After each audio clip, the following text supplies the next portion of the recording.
Everyone made fun of me. I was teased every day. I felt like no one liked me. But now, I feel like I belong. I feel more confident. I'm Claire Tietgen, bullied but not broken.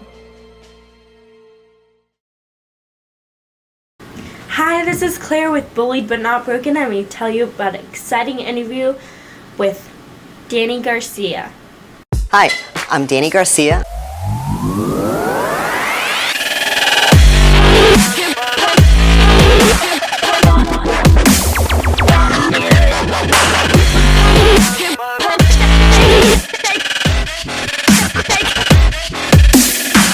Producing 10 television shows, 5 feature films, I'm an executive producer and producing. I've got my family, talent that I'm managing, and trying to make that all happen. Hi, Claire. Hi, Dany. How are you? Good. How are you? I'm doing great. Did I see a video of you deadlifting? Yes, I'm a powerlifter now. It was fantastic. I was so pleased. I kept hitting replay. Thank Are you. you loving it? Yes, I just started like 2 weeks ago, I believe. Amazing. You're very strong. Thank you. It's natural. So I'm so happy to be speaking with you. Tell me, what can I share with you? What would you like to know? Please tell me your bully story. Perfect. So I was born in New Jersey, and I was first generation born here for my family. My family immigrated from Cuba.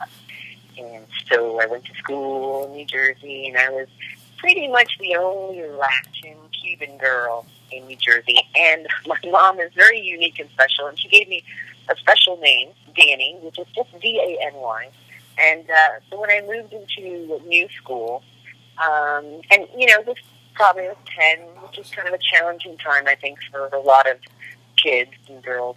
And I was skinny and with glasses and my weird name, and for some reason that became something for people to attach themselves to and to make fun of and to sort of keep me outcast. So for a number of years, you know, it was really hard for me to make friends, and I think a lot of the philosophies I have today and the way I look at things, which have completely served who I am today as a successful bodybuilder and a businesswoman and an entrepreneur, maybe in a 10-year-old girl named Dany were a little difficult for other people to understand. So I've spent quite a few years with maybe just a friend, maybe one, and that pretty much was something very consistent until, like Claire, I got into high school and I found sports. And actually, earlier than that, when I was 13, I opened up this magazine, and in it they had Miss Olympia.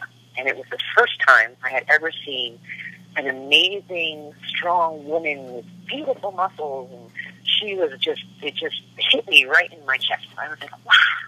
And that changed my life. And even though I wasn't able to become a bodybuilder until many, many, many, many years later, it was something that made such an impact in me that it put me into sports. And I was in sports really so I could be in the weight room. But in the weight room, I was training, and I was strong, and it was me, and I learned so much about who I was. And then I just stopped paying attention to people who couldn't understand me and started paying attention to things that made me feel really great. And that shaped a lot of who I am today. Wow, that's very interesting. Do you have any advice for kids like me? Perfect. That's a good question. The advice I have, first of all, when you're being bullied, I recognize how hard it is because you feel all alone. So when you feel like it's just you in this horrible world, and sometimes if you can just do one thing, just find one person, because it's such a state. I remember this, and my mom didn't actually, she had a hard time trying to help me. She didn't actually understand, and my father was very Cuban and, you know, very tough, and he really couldn't understand what I was doing. But I did find one coach who understood.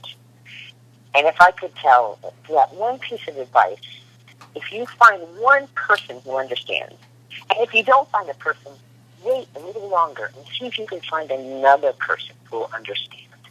And just do that one reach out. Because that's not too hard. And sometimes it can be an adult. Sometimes it can be a friend. But just knowing that it's okay to find one person to help pull you out.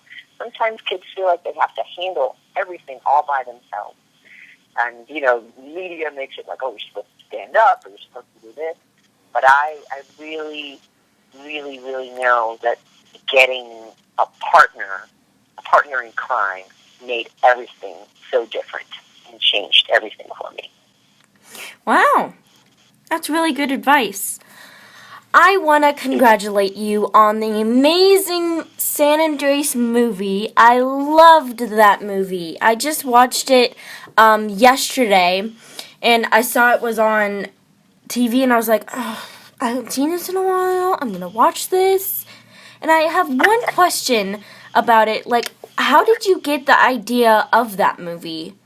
Well, that's a great question. And I'm so glad you loved San Andreas. That's going to make Dwayne feel so good. So we were actually really fortunate. San Andreas, a lot of times when we're doing films, a lot of the scripts have been around for years. So these great writers write scripts, and they sort of don't, they have a script and they give it to an agent and it just fits. Or it'll fit at Warner Brothers, or it'll sit at the studio Sony, or it may sit at Fox, and nobody will do anything with it. And then 10 years later, it'll become an idea that all of a sudden appeals to an actor. So with this idea, it had been written years and years ago. And Dwayne really liked the concept of doing, and Dwayne Johnson, so The Rock, really liked the concept of doing something with action. And I really liked the concept of having a movie where he had to take care of his family. And a movie that could show him, with a love interest, and a movie that could show him with a daughter, like really connecting with the daughter. So it just so happened that with San Andreas, it had all the elements that we were looking for. And so we were like, we sort of brought the project back to life. And that's the great thing about Hollywood. Sometimes we develop ideas that just come to our head and we get to go ahead and develop them. And a lot of times the ideas are there and they just kind of get shown to us. Like, would you like to do this project? Would you like to do this project? How about doing this project? And then we get to pick and choose. I produced with Dwayne Johnson, right? But I also manage his career and I manage his companies.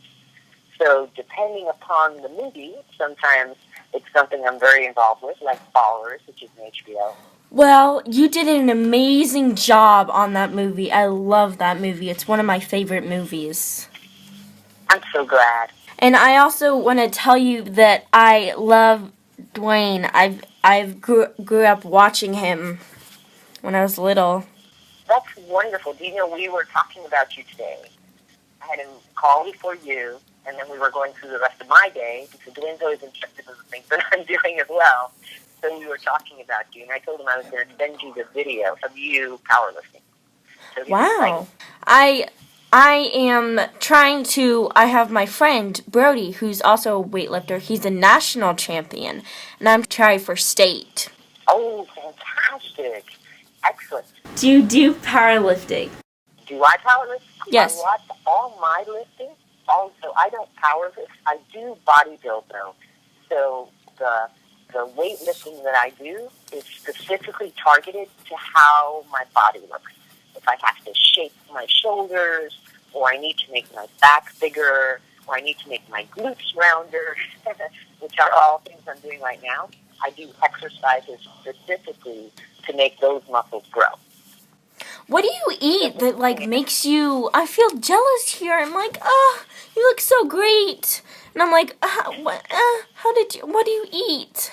So with bodybuilding and competing, you have to, the diet is actually 90% of the process, because you build all those muscles, but you have to lose fat so you can see all the muscles. So I eat very healthy. And 3 times a week, I get to eat whatever I want. I get to have cheat meals, but I can only do it 3 times a week. I'm a huge fan of WWE. I am too. I actually work with Dany Eva Marie. She's one of my newer clients who's with the WWE. She has the red hair. Do you know who she is? Yes, actually I do. I love the WWE as well. We have a great relationship with them because that's where we started. What are you doing next? Sure. So we have a couple things going on. In 1 week, we start filming again the show that I have that's on HBO that's called Ballers. So that's really exciting. So that'll be in Miami, which is wonderful. I live in Fort Lauderdale in Florida, so it's actually going to be all shot for the next 3 months in my hometown. And then after that, we have a movie that is called Baywatch, which is from a famous television show. And then after that comes Fast 8. And then comes another movie called Rampage. But in addition to that, those are the films. In addition to that, we have a number of television shows that we're producing this year and the beginning of next year. So there's a lot of stuff. Oh, and we're buying a digital channel. So it's a sort of a channel that's, on the internet is what we're buying. So that's pretty exciting. We're going to be creating lots of cool content. I'm doing a documentary on bodybuilding, which will start in about a month, which I'll be producing and I'm also part of, because I'll be getting ready for my own competitions that begin in the beginning of next year. So, yeah, there's a lot of stuff. Wow, you are really busy. Thanks to you for doing all the hard work and me just sitting on my TV being, oh, it's such a good movie. That's all right. You're busy too, and you'll get busier as time goes on. Enjoy it. What is your favorite part of what you do? Let's see. That's a great question. So a lot of what I do, I have to do research on. So I have quiet time, and I need to be able to think about where the audience is going, where the film industry is going, or, what does my talent, let's say if it's Dwayne, if it's The Rock, where should he be evolving to? How should, where's a market that he hasn't really, and maybe an audience that he hasn't really captured, or he hasn't expressed himself in this way. So I love that part. I love researching and having time to think and coming up with strategy. And then the best part is when you see the strategy work. That's when I'm like, woohoo! I think you are an amazing woman. Thank you for taking your time to talk to me. Great. It was so nice meeting you, and I can't wait to see you guys in person. This is Dany Garcia, and I absolutely support Bullied but not broken.